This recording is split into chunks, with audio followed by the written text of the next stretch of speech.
Hello and welcome to the CDW Canada Tech Talks podcast. I'm your host, KJ Burke, Field CTO for Hybrid Infrastructure at CDW Canada. Today we're going to talk about cybersecurity, our people, training our people, and how that's the most important part of cybersecurity most of the time.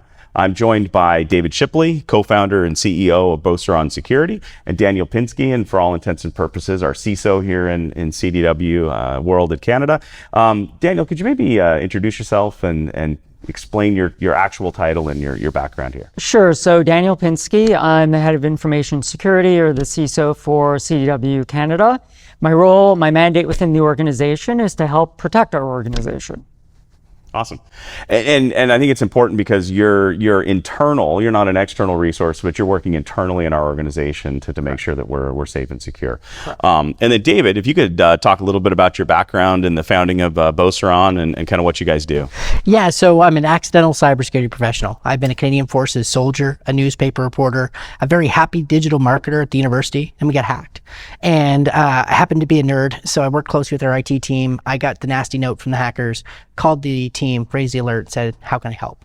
And that's how I got into the rabbit hole of cybersecurity. And a fun fact about that breach, which was Mother's Day 2012, which is like ancient now, was the leader of the group that hacked us was actually a U.S. Navy sailor hacking us from a U.S. Navy nuclear aircraft carrier. Hacked us, the National Film Board of Canada, some police jurisdictions in the country, and it's the only time I've ever seen NCIS outside of the really cool CBS TV show. Yeah. So that's my claim to fame. I started Beauceron because while I was effectively the CISO at the University of New Brunswick, what I realized that cyber wasn't a technology story, and we dealt with every kind of incident you could possibly imagine, from kids getting into fights online because they were one of the top Call of Duty players at the time, and we got DDoS by a Russian botnet by some kids in the GTA who were trying to knock them off their leaderboard. That was fun, reading week exams, to loss of intellectual property, patentable technology for nation states, to non-consensual intimate image distribution, all kinds of things. Every single cyber story always was about people, process, culture, and technology. And that led me to an interesting exploration. Cyber actually means people, control, and technology. That's where the word actually comes from. And so the idea for Beauceron was like, how do we put people in control of technology, not technology in control of people? And the work that we do is we help motivate people to make good choices about technology so they reduce cyber risk and thrive in a digital world. And then Daniel, when we talk about our internal security awareness, how does your role tie into that people, process, and not just technology within CDW? As part of my role, obviously, for our internal security awareness, we have kind of our quarterly phishing campaigns that we do. We also have our annual security awareness training, privacy awareness training. And then obviously as best as I can, I kind of engage our audience to kind of remind them why cybersecurity is important and how that cybersecurity is everybody's responsibility. Yeah, and one of the things I find really interesting with cybersecurity, and we've kind of mentioned this on the podcast, is it impacts not only our business, our career, the organization that we work for. It also impacts us individually and in our home and our family, and so data security is important for the organizations we work for. It's important for our customers, but it's also important for us as individuals. We live in a digital world, right? So yeah. It impacts all aspects of our lives. And sometimes the impact radius of the information that's discovered is not something that we're really aware of. For example, recently I was on the phone with my bank, and one of the ways that they want to do multi-factor authentication is through voice recognition. And having learned through our programs and also just being around on the internet and being an IT professional, I declined to allow my voice to be used to recognize me and authenticate me as a multi-factor because of things like this podcast. And so sometimes we don't necessarily even recognize the risk profile that we have as individuals or within our organization. So let's talk a little bit about the current state of cybersecurity. So Daniel, as you are working internally to protect, our intellectual property and our people and help train, how has cybersecurity, how has the risk profile for individuals in the organization changed over the last couple of years? I mean, it's changed quite a bit, right? As organizations change, as the society has changed, that also changes the risks within our organization. So obviously, a perfect example would be AI, obviously kind of the hot technology at the moment and how that could affect our organizations. So for AI specifically, I kind of think of a few things. One, it's increased our attack surface within our organizations. AI does a really good job of creating a more believable either phishing or social engineering campaigns. Also, AI can be leveraged to create more advanced, adaptable, resilient malware. Also, we think about disinformation campaigns like deepfakes, whether that's audio or visual. And also there's a potential skills shortage where we need more people coming into the industry that have skills or knowledge about AI and AI technology and how it could be used to protect our organizations. And then, David, you were talking a little bit about how phishing as a mechanism or denial of service attacks.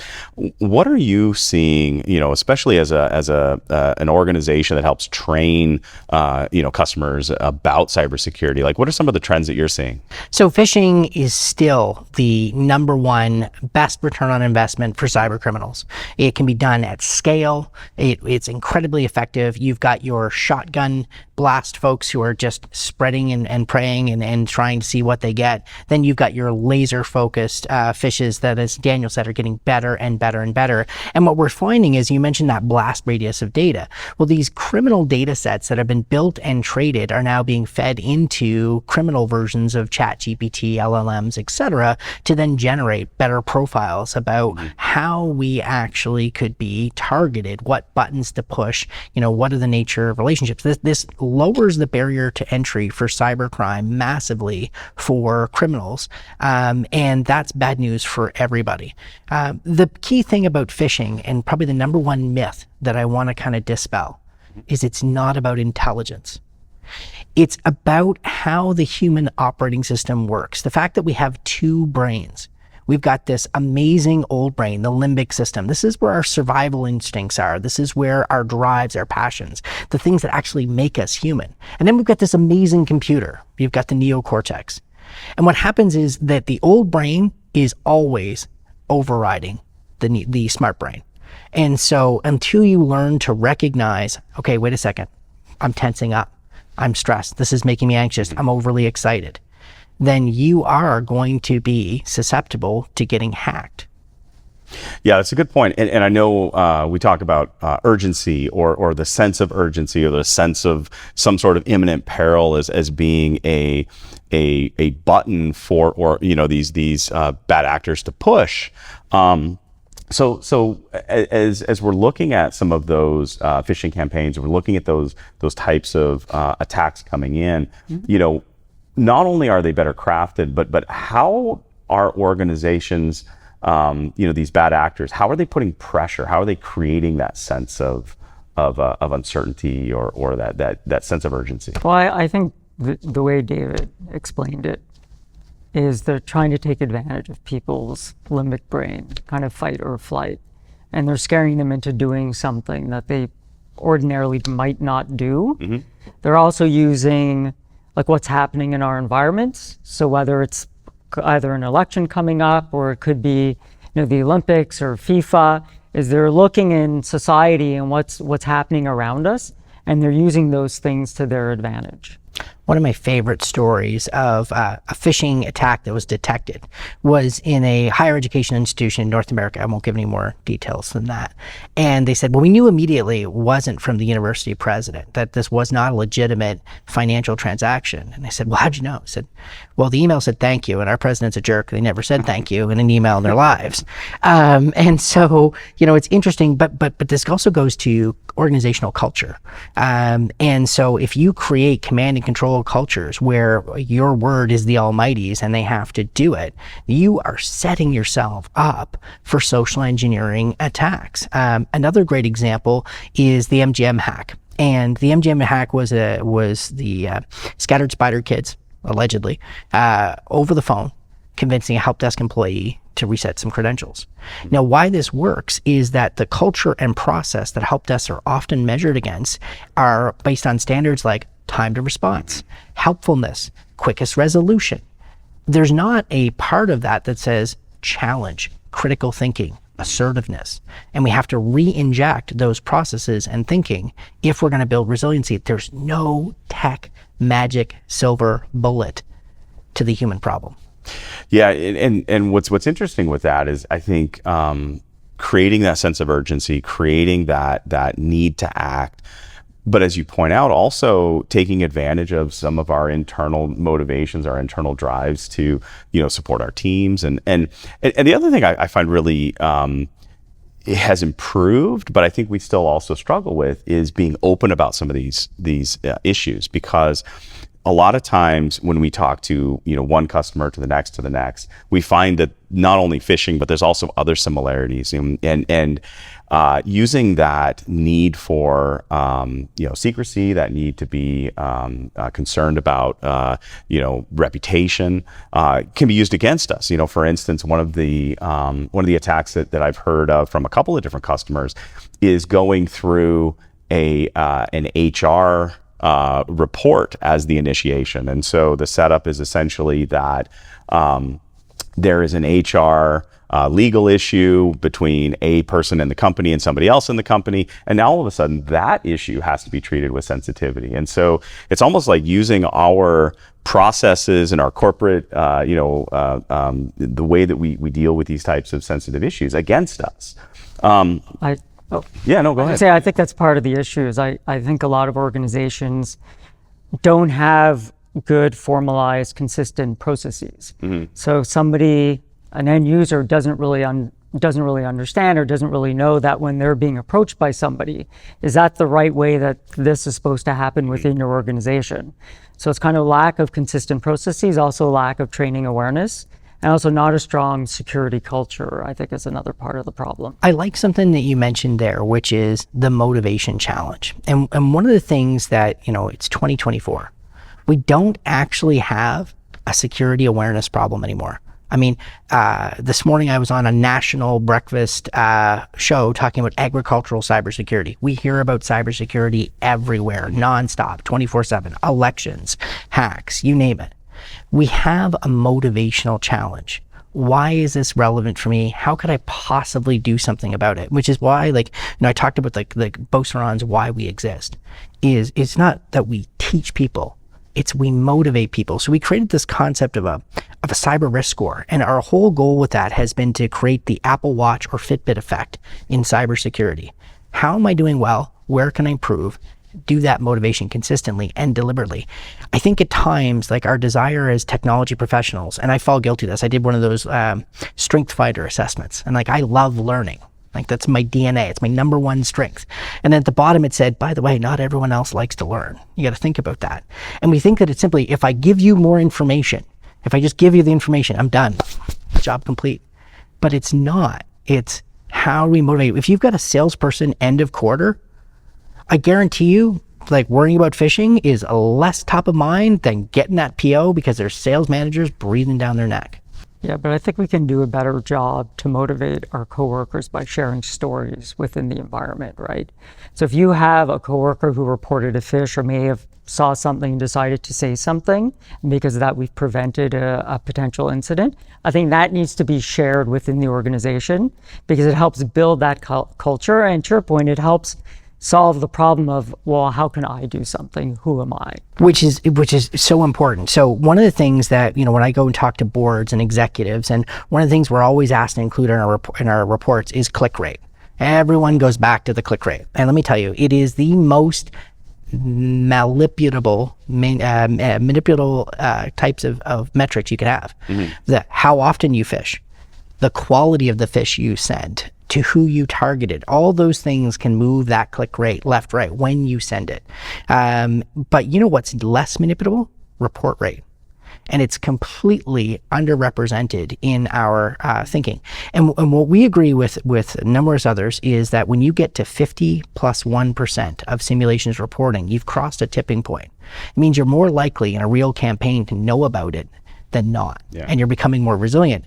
But the challenge with reporting is, why do it? All too often, the report a phish button is like the the banner in the 1990s cult hit Office Space. Is it good for the company? And it's not about, is this going to help me? And so one of the things that we've been working on is turning the report a phish button into the Staples that was easy button for what is this?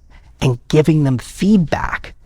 Like the worst thing you can do, the most important message to have, if you have a giant inbox where everyone's reported phishes go to and no one ever gets back to them on that, you're missing the boat. Yeah, but there are things you can do, right? So I've worked in organizations where they try to gamify kind of the reporting phishing, or it could be gift cards, it could be Wrangler of the Month. So there are things that we can do to reward our coworkers. Right? Absolutely. But what we've seen, so we work with a financial institution in South America. And when they started giving people feedback, okay, this was known good, this was known bad, we completely understand why you thought this was phishing. And we did it on an automated basis using AI and a few other tools. Their report rate went up 25%. And so it became, okay, like I don't have to think about this. The worst advice I used to give working at a help desk when people are like, I don't know if this is a phish or not. Well, we're going to go into Outlook and you're going to click view message and we're going to look at that. No one looks at the headers. Yeah. So there's a perfect use case for AI. Have an AI look at the headers and say, how sketchy is this? Yeah. Yeah, that's a good point. And I think I think people want to have their communications validated. I think it's a reasonable thing, whether it's we're looking at some sort of a reward or whether it's just acknowledgement. And I think what we're kind of skirting around here is a little bit the process of this, where we are, how do we build the internal process so that we can help acknowledge that and find a way to incentivize or gamify. What are some of the processes that are frameworks that we build upon when we look at protecting against phishing, protecting against bad actors, specifically where our people are the attack vector? So the first thing that we need to make sure we hammer home to everyone is we can sometimes place the security tooling on a pedestal. And if you've got a good security team, I got some bad news. If you tell folks you have a good security team, which is important to do, they also think, well, it's not my problem. Mm-hmm. The security team's got it, right? So I can go and do my job. So you have to have that consistent messaging about how everyone plays their part in securing the organization. You've got to make it easier to do the right thing than the wrong thing. So an example of that is, the way that we do our training is that when you catch a phish in a simulation, you get reward points on your score. Now, if you fall victim, the first time your score takes a slight hit, you see it. It's irritating. It's meant to create an itch. You get your remedial training, you do it quickly, and you still report the phish, and it's your first time, you actually get a better score than when you started. Because our first goal is try not to click the phish. But everyone's human. I can get anybody in your organization given long enough time. So what's the second goal? When you make a mistake, tell somebody about it. So make it rewarding, make it consistent. The data that we have shows that if you do just annual security training, the first 90 days of that, you get your peak value of that. After 90 days, the value of that training starts declining precipitously because you've got to have message frequency. So every quarter or so, getting in front of people top of mind. Monthly phishing, really, really important because it levels out some of the seasonality effects. So making it a consistent, regular, expected part of the organization. The stuff that we've based our research on is based on a model called SCARF. So there you've got things like status and recognition and fairness. So these are all intrinsic motivators, which are powerful. And then you can layer on top extrinsic motivators, reward cards. One of the most powerful things we saw in the last couple of years was a national telco created a president's club for people that reported all the simulations that they did that year. Mm-hmm. And so they actually got a signed letter. And let me tell you, people love that recognition. It's a great idea. And then Daniel, when we look at sort of internal inside of organizations, what are some of the frameworks that you and the team work with, internally to try to make sure that we're educating, we're motivating really our people? Yeah, well, first let's kind of discuss what a framework is, because a lot of folks might not know what that is. So a framework is just a bunch of best practices that have been logically organized into buckets or domains, right? So you may have physical and environmental security as a domain, logical access control as a domain. If you keep doing that over and over again with like human resources, operational security, business continuity, eventually you end up with framework. Mm-hmm. In terms of like what frameworks organizations use, Typically, it'll depend on the organization, the kind of the industry and sector that they're in, or who do they serve. So some of the really big frameworks in the world is, look, NIST CSF is a massive framework in North America. There's also ISO 27001, which is a really big, well-known framework in the UK. There's PCI DSS for organizations that tend to deal with a lot of credit card information. So it really, for CDW, I mean, we kind of look towards NIST and ISO 27001 for the control frameworks that we use in our organization, but there are tons of frameworks out there. Yeah, and I think it's good to point out that, as you mentioned, like a framework's just a starting point. Yeah. We're saying, hey, here's something that we can build processes around. Here's a way that we can adopt a foundation that we're really going to customize to our needs and our customers' needs. So yeah, I think that's a good point. And each of those NIST and ISO frameworks have specific callouts for the awareness components within there. And one of the things that a lot of people miss is there's also opportunities. We treat awareness like a broadcast, one to many. It can actually be a conversation. And what I mean by that is the importance of surveying your users. So when we work with some of the largest banks and others, and we are able to give feedback back, hey, people have really bad attitudes about passwords. Now you've got ammunition to say, that password manager project that's been sitting in the backlog forever, we've got data now, and this is our number one attitude and knowledge risk. You can't just rely on training to reduce that cognitive load in individuals. Password management bites. So make it easier for them. And so then you've got your ammunition. You can use your data from your security awareness programs to drive your roadmap. And that's probably the thing I get most excited about is when we become the conversations. And then, Daniel, you mentioned earlier showing people the real stories of attacks, which help to do things like optimism bias. When you show people real changes you made because you listened to them, that's positive security culture. I think we also need to do a better job of customizing the message. So the audience matters, right? So the security training awareness that is going to be consumed by somebody in finance probably should be and different than somebody who's in HR or somebody who's in operations or the executive suite. So that audience matters. In a lot of cases, it'll drive the message and the medium. And building on that, the most successful organizations we have, they actually get senior leaders to do short videos and put them into their training workflow. And others do live or virtual events. They bring people together. One of my favorite stories from the manufacturing sector was a brewery. And their CEO, we had just been there for like 6 months. And the CEO stood up and said, by the way, I fell victim to a phishing simulation. So he made it okay. I learned from this. But he said, I thought I always could spot this stuff. And I realized that any of us can fall victim. So here's how I can learn from that. That's leadership. Yeah, and I think that's actually an important thing too, in that, especially when we look at the way that bad actors have increased dwell time, when we think about it, it's if you do fall victim to a phish, but you report it immediately to the point I think you made earlier, David, that's once you've fallen victim to it, the best case scenario is your IT team, your security team, your CISO, they know as quickly as possible after the fact, because what we're seeing, our cybersecurity studies pointed this out, we're seeing that dwell time increase.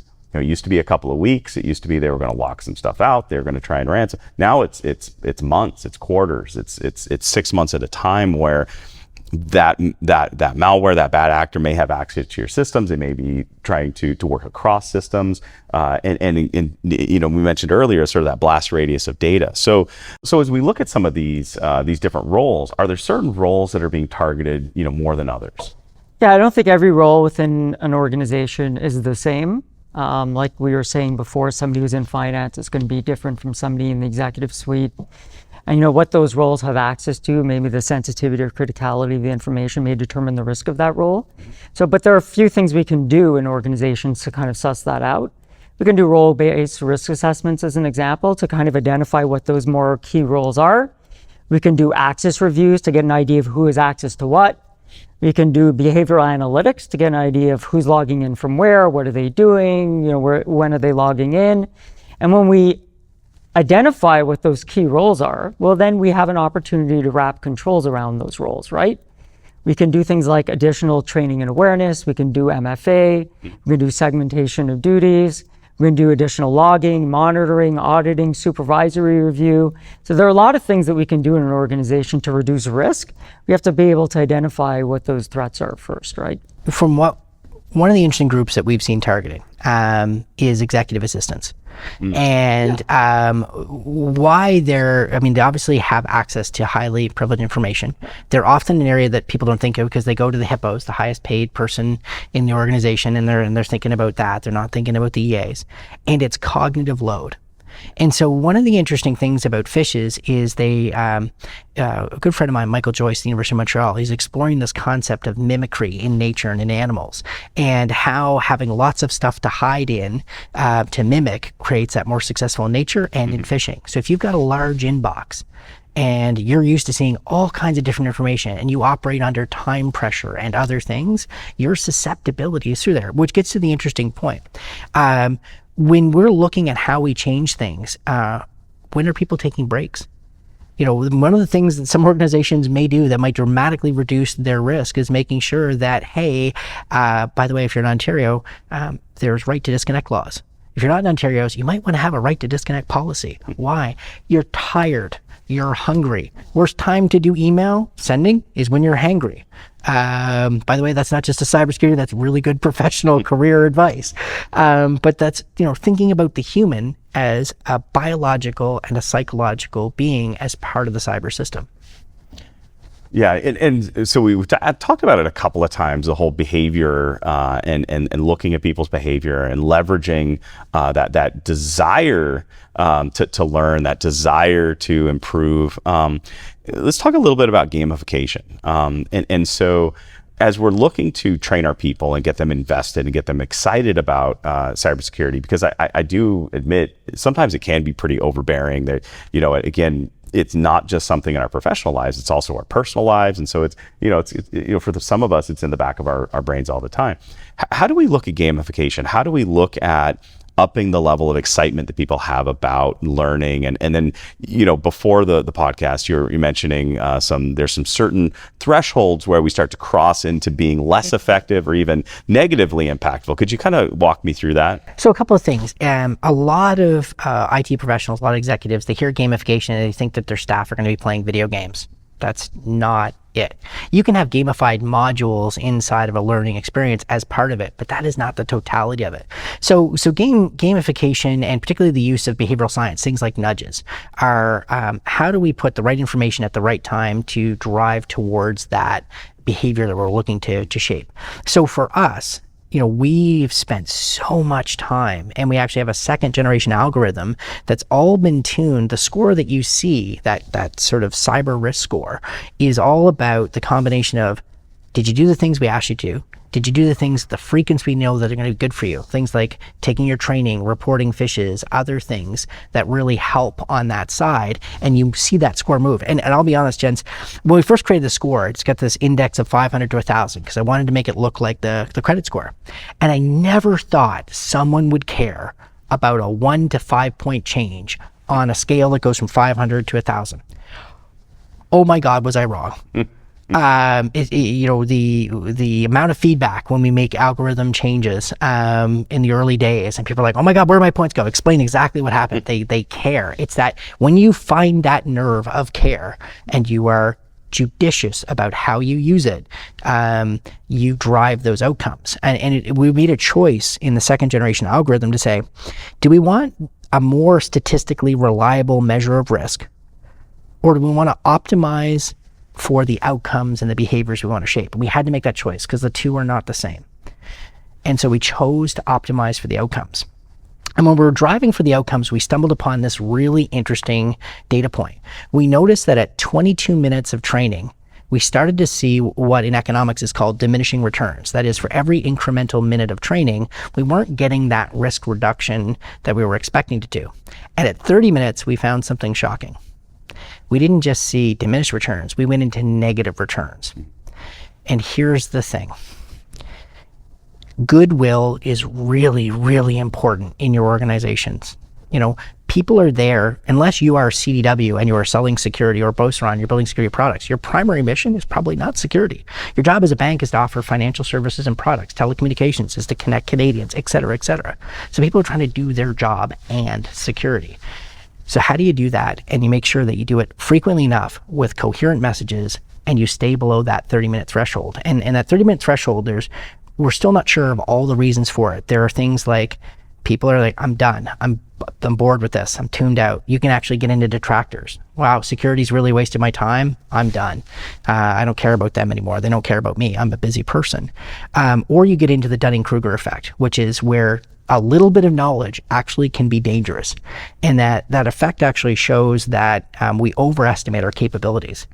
And so how do you balance when you want to motivate and educate without people getting overconfident? And that's the work that we're really zeroing in on. Yeah, I think we also have to talk about the positive benefits on the culture of gamification, right? Mm-hmm. At least the things that I see from my end. Things like, better teamwork, collaboration, creativity, innovation. So like those are the things that I see when we introduce gamification, or maybe like a hackathon. Yep. And so those things are obviously all positive for our organizations, and kind of it builds on that security aware culture as well. And one thing that we did inside our company, in the early days, we needed to build more phishing template. Mm-hmm. So, when we were like 5 or 10 or 20 people, we got everyone in together, and we had what we call the Phishing Olympics. And so we set the ethics and the rules, what the boundaries were, et cetera. And then you had a deadline, and you had this bragging right. We actually have this $5 Dollarama trophy of a fish, and it's very competitive to get this fish. So the person that creates the best fish, as judged by our panel, then it actually gets put in production to be used for our customers. So you can then see how good you really were out there. We've actually had some customers take on the concept of Fish Olympics inside the organization. So they'll actually host a webinar. Here's what makes a good fish, et cetera. So it's a learning opportunity. And then people get really competitive. And some of them, they want to get back at the IT team. So they want to create fishes that maybe they're going to get back at that IT person. It was the funniest thing. When I started this at UNB, I discovered an interesting thing. People still didn't think that Russian hackers were going to target our university, but they're like, that Dave Shipley in IT, he's out there. So I watch my email more closely because I'm not going to let him get me. And you know what?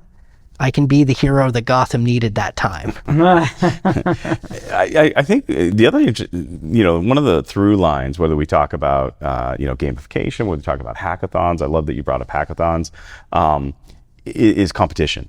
And so healthy competition, and then also having a platform where we're communicating more, like talking about these things, and I think that's really important too. The other fun thing about competition is sometimes you find out people you didn't think were competitive are actually very competitive. Oh yeah. And so it can bring out some and spark some interesting conversations there. So I want to pivot a little bit to sometimes we get to the point where we're good. We're good at what we're doing. We feel secure, but we need to look at how do we go from good to great. And so when you're looking internally at our security programs, how do we transition from being good at security something that I'm aware of, to then being great with security, and how can organizations look to just incrementally improve through that process? Yeah, so I think you have to keep raising the bar on your organization, right? So if we're talking security awareness in a training, kind of a formal, relatively mature program should have goals and kind of KPIs, or at least the things that we're tracking that we want to get better at as an organization. Once you reach whatever those goals are, you have to keep moving that bar up.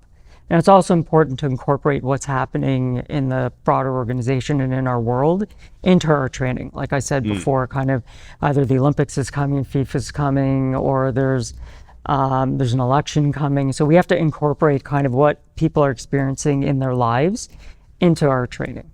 And to add, the bad guys are going to do that, right? Yeah. The bad guys are absolutely raising the bar, because you've got this war between the email security providers and the attackers. And so there's this cat and mousing. And I actually have been able to see a bit of the wave of when your email filters hit its peak efficiency and then when it drops, and it's almost like a weather pattern we're starting to be able to see. So what are the new metrics? What does great look like? So we have the privilege of working with some of the biggest universities in this country, and one of them has a 61% report rate. That is what great looks like. Their click rate is 25% lower than their peers. And what's really interesting is it's a voluntary program. And they've done the hard, dirty work of getting buy-in. They didn't take the road that many of us have to and say it's mandatory, go and do it. They're building culture. So that's amazing. One of the really cool metrics to look at is your user, we call it reporting accuracy. So when someone says it's a fish, how often does it turn out to be a fish? So in my organization, one of the cool new metrics that we have through our email analysis of non-simulated emails, 92% of the time when a Beauceron employee reports it as fish or spam, they're right. And so that's new as a metric of, so you can do training effectiveness. We're actually delivering and we can see that value. But also look for some qualitative measures. Look back and say, at the end of your education cycle, the mandatory training, ask people, did you learn from this? Did you benefit from it? And do something if they don't. That's what great looks like. And so once you've built that, so you have good reporting rates, and I think accuracy of reporting is a really good metric because it shows you that the training is really sinking in. How do you deal with the injection of new people into that? So that is one question, and then the follow-up is, is it easier for people to buy in if you do have that really good cybersecurity posture, you do have those good training programs? So I think two parts. One of the things that our data has shown, as well as others in the security awareness space, is that your folks with the newest tenure are going to drive your highest click rates. And you look at that cohort, so 1 year, 2 year, under 5 year, essentially. So one of the most important things is the partnership between IT and HR. Hey, if we lowered our non-desirable turnover rate by X, we'd actually be reducing our business risk as well in cyber. And it's an example of that. Cybersecurity awareness exists in a weird place. IT folks really don't like it because we want to deal with systems and networks and the people side is that's messy and difficult and tough and it's psychology and it's not what I signed up for. I'm not a people person. I got into IT for a reason, man. And then you got the HR folks who are like, I don't want to talk about technology like that. I get involved with humans and I like seeing people succeed and thrive in their jobs. And awareness has to exist in the middle of those two bubbles. And I'm not going to be one of those person, we need another chief title, blah, blah, blah. But if you're the chief operating officer of an organization, you should be thinking about where awareness fits between those two teams and how these effects of the organization, turnover rate, et cetera. The other part is, most important thing that we've discovered is that there's usually a gap between when we survey every year as part of the cycle that our defaults have, we survey, do you think senior management cares about cybersecurity? Usually scores really high. Does your manager care about security? Consistently scores lower. So you want to raise that bar, you better get your managers training. So we're actually rolling out new education based on customer feedback from the banking sector and a few others that actually educate managers. So your employee has clicked. What do you do? Well, you don't run in there and yell at them. Here's how you need to think about, here's your role in a manager in helping your team. And the last thing I'll say is this. We need to do a better job of explaining the relevance of security to the business. And what I mean by this is that if we have a security event, your sales go out the window, where CRM's down, we're out revenue, you're going to miss your targets, yours going to be bad, etc. We need to do a better job of saying that rather than just saying, if you click a phishing link, you get malware, your credentials get captured. Finish the story. Yeah, and I do think that conversation around what the impact is, and a lot of what we do on the risk advisory side, for our customers, is try to quantify risk, and that can be really challenging. And one of the things that annually we see with our cybersecurity study is that the amount of time for those recovery from those cyber incidents is longer than people realize, and things like insurance, they aren't necessarily helping you in the moment, and so you're right, the risk and the impact is going to be significant, and it's probably going to be significantly longer than you think it's going to be. I just wanted to add something that David said. Like, when I think about how do we integrate somebody new in the organization, I kind of look at three things. One, it's how we onboard somebody. So ensuring that they go through whatever the NDA is or whatever the documentation they have to sign, that they read and attest to either information security policy and acceptable use policy. To me, that kind of sets the foundation upon which we build. It's also about maybe assigning somebody a mentor or a buddy so they can better help them navigate the broader organization. And then we talk about how do we immerse them in our culture. Maybe it's through courses, maybe it's through presentations, but we need to impress upon those folks that information security is really, really important within the organization.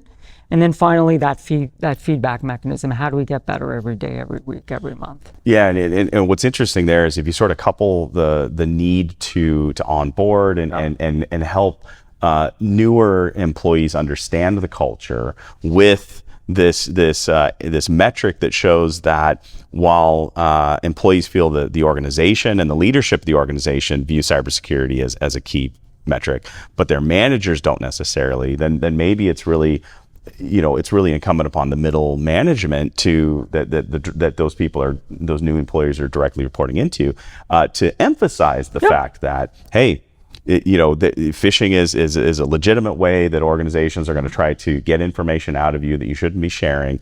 And if that happens, we need you to report. We need you to communicate and be transparent about that. And on top of that, as a middle manager, it is important to me that you're safeguarding our information and we're aligning with our cybersecurity strategy. We have to create kind of psychological safety for our coworkers, right? So they feel like they can report, they won't get in trouble. So like it's that environment that we try to build within our organizations is so important. I couldn't agree more. I'm going to be stealing your idea of the onboarding buddy and talking about how important it is from now until the end of time, because I think I just could not agree more. The last thing that seems so obvious, so many organizations just take vendor content. And listen, the vendor content is like the TV frozen dinner. It's great to pinch, you're busy, and you throw it in the oven and away you go. It's not the be all to end all. It's got to be tailored. Right. Take some time and do that. So one of the things that we've been seeing really great success is when organizations, as part of their onboarding training, we created these 4 basic courses and they create a custom course called 105. Here's how you use SharePoint to share files securely. Here's how you set up your password manager. Here's how you set up your MFA and use those things and why they're important. And don't just assume, well, we gave them the laptop and we gave them their YubiKey, like onboarded. No, like do the work. And that's the knowledge that becomes the thing that actually makes the employee successful at their job. So again, it's about the consistency in processes and practices within the organization. So if something happens not that way, it's an anomaly, right? It's abnormal, and that would potentially could key an employee that something is off. Yep.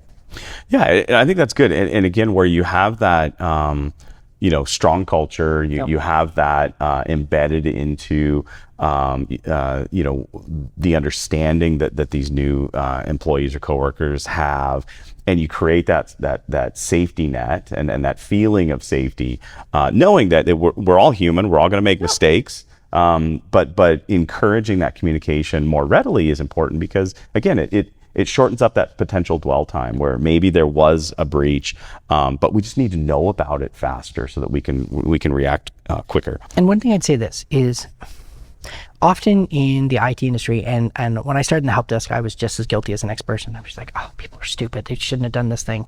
People aren't stupid. If the biggest problem in the organization, if everyone in the organization actually is genuinely stupid, cybersecurity is not your number one problem. But I guarantee you that's not the problem for your organization. People are people. But people are amazing and creative, and they are the enduring source of competitive advantage for every single organization.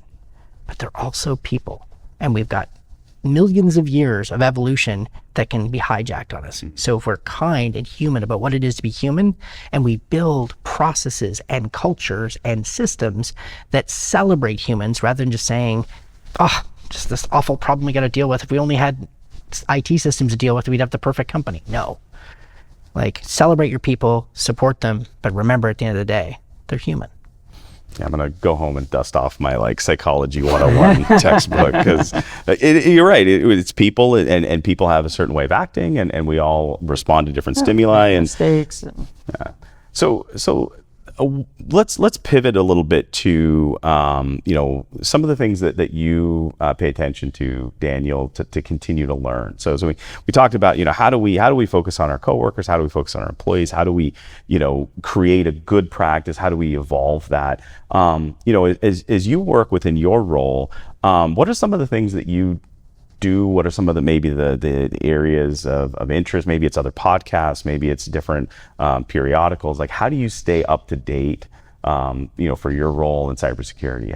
How do you do that? Yeah, so I mean, there's a plethora of sources out there. It's like some of the sources that I use from a website point of view. Like I go to Beauceron Security, the Hacker News, Bleeping Computer. I also look at some of the associations within the industry, such as ISACA, IC Squared, and SANS. Also, I do a lot of work with, like for instance, CyberX, and they run a lot of conferences. So CISO Forum, Canadian Women in Cybersecurity. I also look at like NIST and CISA. And I follow various people on social media, right? Like LinkedIn. So those are like some of the sources that I tend to follow and kind of use to stay current. And then David, again, you have a different perspective. You're as really running a company that's focused on education and around cybersecurity. What are some of the things that you tap into to make sure that you and the organization are staying ahead of things? So I think I've definitely got everything on Daniel's reading list. I would add my favorite podcast that I listen to is Risky Business, and there's the New Zealand Australian humor trend there. So as a Canadian, I deeply appreciate that they take some really sometimes scary stuff with cybersecurity and they can have a laugh about it. So that's kind of fun. I also spend a lot of time thinking about folks who are in this space. So two of the women that I have a tremendous amount of respect for, Jessica Barker out of the UK. Dr. Barker has a number of books on organizations, building cybersecurity careers, etc. Dr. Shayla Treadwell was one of the first organizational psychologists focused on cybersecurity culture, and just a tremendous resource on that side. And I'm doing a lot of reading about neuroscience, and I'm trying to understand the way that we actually our default modes of thinking and acting. And there's a book called 1000 Brains, and it's an actual really great, it's almost like for psychology and cognitive neuroscience what Darwin's theories of evolution was in terms of an overarching theory of how the brain works. And that's really starting to shape how we're doing the work we do, why we're now focused so much on motivation and optimization around these things. So that's the kind of stuff that I'm trying to balance, because it all goes back to that meaning of cyber. And I think we've got tremendous depth. We have technology expertise out the wazoo, but we have not spent enough time on people and control as the two topic areas. And until we do better at those, which is about $1 out of every 100 is spent on the people side. But every study will tell you 50 to 80%, and I would argue 100% of breaches always involve a human component. And that's why we keep losing. Yeah, and I think for a lot of organizations that the technology part is easier. It's easier to create a bill of materials or go put your credit card in with a public cloud provider or a SaaS service, but you're right. You really need your smart, motivated people, trained, given the right guidance and frameworks as a foundation, and then supporting good processes that are tailored for your business, that understand cybersecurity and sort of bake that in. And then you need technology that's supporting that. And so, yeah, a lot of things we talk about here are around that people, process, and technology, and where you are neglecting the people, where you're maybe not evolving your processes. That's a big miss. The people are always going to be your greatest asset, but often your weakest link, right? And it's always going to be that way. Well, and I think every organization has a security culture right now. Yep. The question is it the one you want? Is it the one you want? Are you shaping it? Mm-hmm. And it's work, man. It's, organizational culture is the work equivalent of a marriage. You get out of it what you put into it. Yeah. And if you treat training as a compliance, and by the way, compliance is the floor, it's not the ceiling. And if you don't put the work in, you're not going to get the results. Yeah, and a lot of this, we talked about motivation, we talked about competition. There was a lot of things. So let's take a dark turn for a second, because I think we've been, as we go forward, what really concerns you about, we talked about AI being a potential change. I look at AI and it's, you have, businesses, bad actors that are now have businesses, and maybe they were struggling to optimize their business, but just being able to optimize the means of taking advantage of organizations, that's going to make them more efficient. But what are some of the things that concern you over the next couple of years with the security posture that organizations have, and how they're going to evolve or maybe not evolve? I think the CrowdStrike lesson is this: we are never fully in control of complex IT systems. And the more that we need to think about resiliency versus efficiency, the IT journey of the last 30 years is about ruthless efficiency and all these things. AI is also part of the continuation of that story.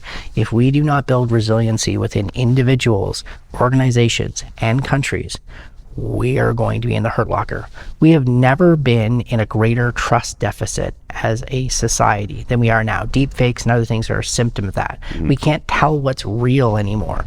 So we've got this trust deficit. The only way we're going to fix that is critical thinking, everything from the K to 12 to the university system. That's pre-employment.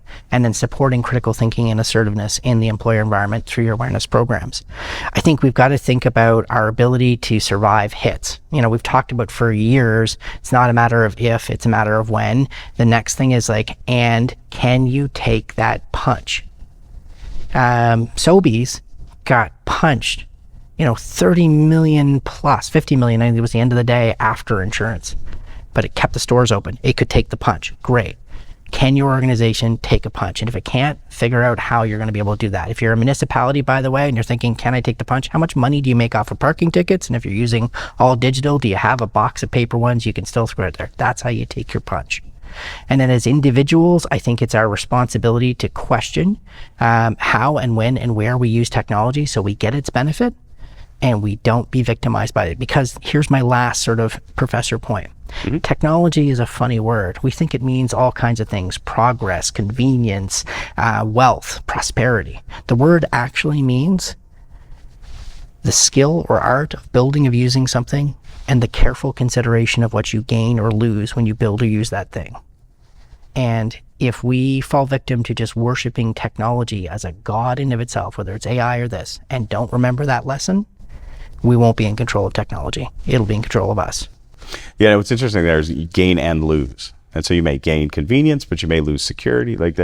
So Daniel, when you think about the future, what are some of the risks that you're envisioning? What are some of the things that maybe, keep you up at night? Yeah, I mean, for me, cybersecurity, it's such an exciting industry to be part of, right? And I'm very lucky to have, 20 plus year career in it. I'm obviously the changes, things like AI, quantum, blockchain, kind of some of those newer technologies and how they can impact our organizations. So there isn't probably any one thing that keeps me up at night. It's just, the changes that are happening now or the changes that are going to be happening and are on the horizon. How are we as an organization going to manage those changes and the potential risks that those can create for our organization? Yeah, you mentioned quantum. I know some of the security guys talk about Q-Day, and that's maybe that'll it keeps me up. Okay, so then let's then pivot to the positive side of things, and so I think awareness. Part of the reason why we want to do these types of conversations is to build awareness.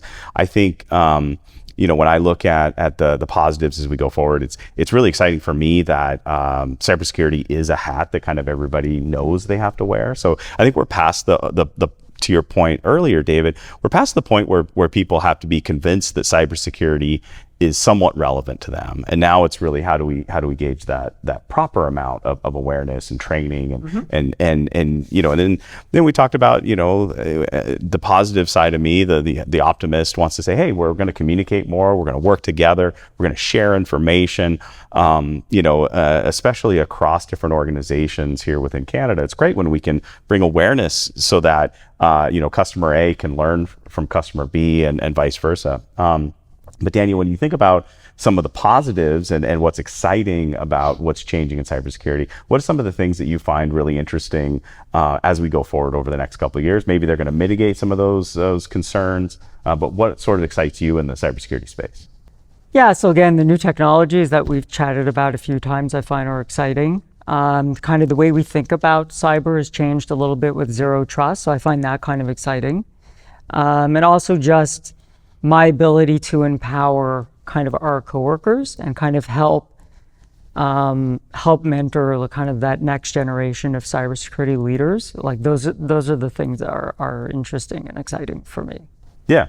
And we were actually talking, I don't remember if it's on the podcast or not, but we were talking about the idea of being able to create a digital CISO that maybe is an assistant for all of your various coworkers. CISO. Yeah, but like a chat bot, like they can ask questions at any given time, where to take some of your knowledge and then make it readily available, in real time.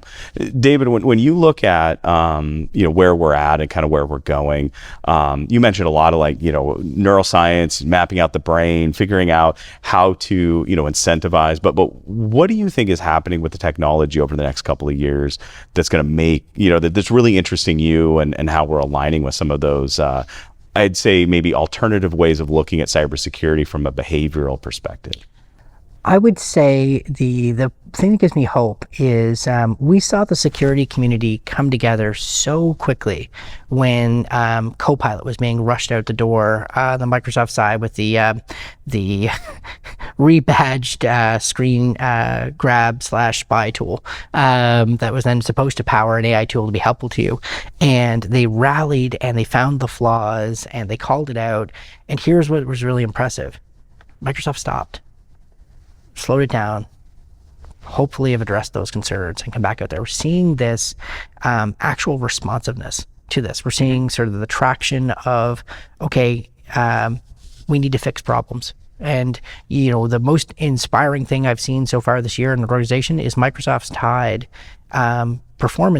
bonuses, and how they measure how you're doing in your career. Security is now one of those outcomes.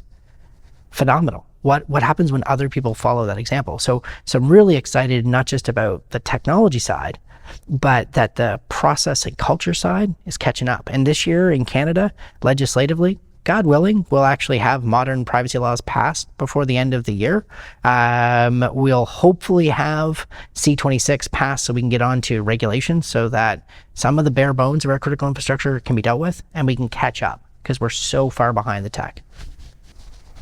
Yeah. Thank you for coming in today, David. I really appreciate that. And Daniel, it's always good to catch up, even though you and I, when we work together, we don't get to talk too often. We were kind of talking about that, but yeah, I really appreciate the perspective. It's always good to have sort of that internal dealing with a day-to-day perspective. I love that. And David, I love the perspective that you bring, from a higher level and thinking about security, really as a people problem at first, and with the technology that's gonna support that. So thanks for coming in today. Really appreciate it. I've been your host, KJ Burke, Field CTO for Hybrid Infrastructure at CDW Canada, and that's been the CDW Canada Tech Talks podcast. Please join us next month for a new episode of the podcast, and if you can subscribe, or go ahead and leave a comment, be happy to follow up with that. Thanks again, guys. Thank you. Thank you.